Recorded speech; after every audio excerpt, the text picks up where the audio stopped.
We are at 46 Windmill Road on the 28th of November 2024 to test the smoke alarms for the purposes of moving in inventory. So I'm in the entry hall of the property where we find first the smoke detector.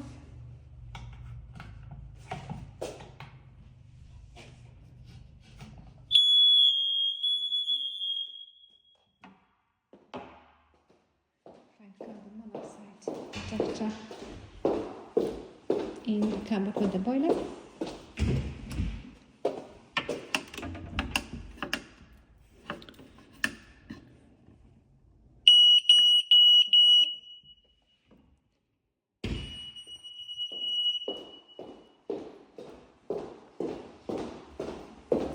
We have the smoke alarm in the landing.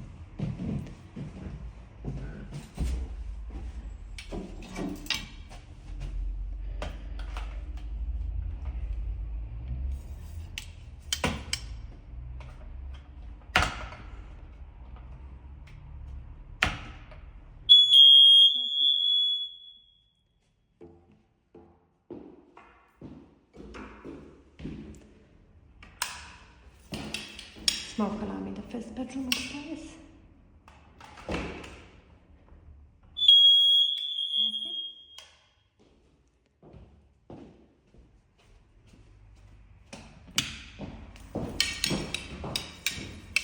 Second bedroom.